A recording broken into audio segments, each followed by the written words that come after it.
遊戲孖寶兄弟事隔近20年再被搬上大銀幕，呢次以動畫電影形式上映，主角水喉工馬里歐就由風趣嘅星爵 Chris Pratt 聲演，弟弟路易吉就由 Charlie Day 演繹。作為原著遊戲迷嘅 Chris 可以變成遊戲主角，都話夢想成真啊！ It's pretty wild. It was truly a dream come true, man. What an extraordinary gig. I grew up loving the Super Mario Brothers, getting an opportunity to help create that voice with the directors and Michael and Aaron and myself kind of rolling up our sleeves and figuring out what this guy sounds like, what the movie version of this guy sounds like. It was a lot of fun. It was really challenging and incredibly rewarding. Being a fan of the game really had an impact on how I saw the film, but in terms of approaching it, technically,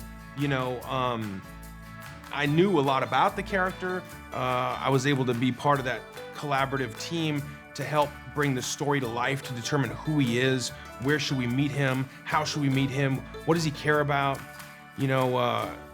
all of the elements that you need to develop in a character in a narrative format, a 90-minute movie, that you don't necessarily need to know to play a video game. I was part of those decisions, and that was really exciting. And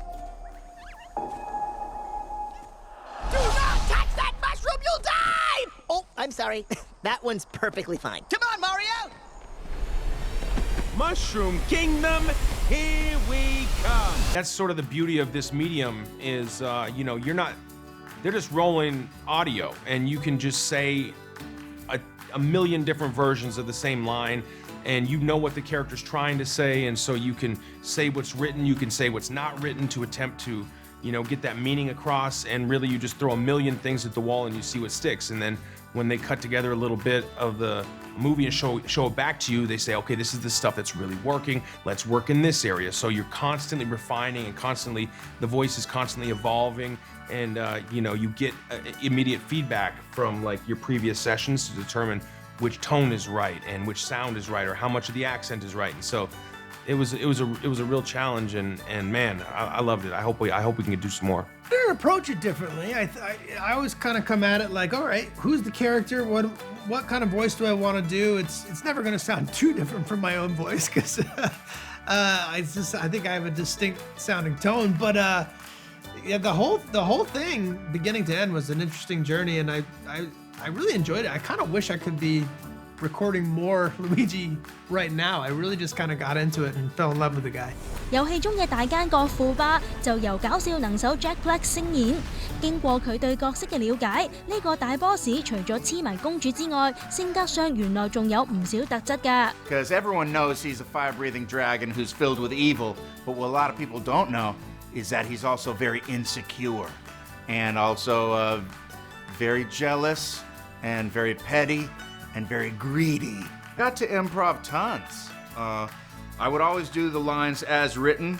That's the pro job. You got to do it as written, give them what they want, and then at the end I would always be like, hey, can I try another take just for fun? And they'd be like, of course. And that's where I'd do some stuff that was maybe a little edgier, maybe a little crazier, and a lot of stuff that obviously is not going to make it in the movie, but I just want to try it just for fun.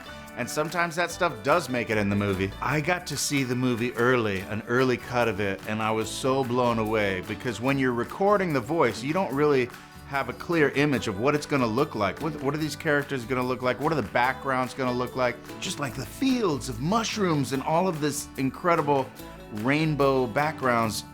It was just sort of like amazing. 電影版嘅公主角色有別於遊戲，只係負責做肉身被擄走。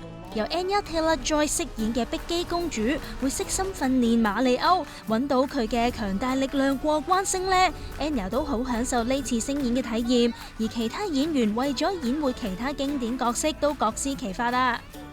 I think I love that you end up in the silliest positions when you're in the vocal booth because you're trying to imagine everything around you, and so it's kind of like the first time that you do a take, you might feel a tiny bit self-conscious, but there's no room for being self-conscious in a vocal booth. You have to be extremely animated and really bring everything that you've got to it. So I think I like how silly it can be sometimes.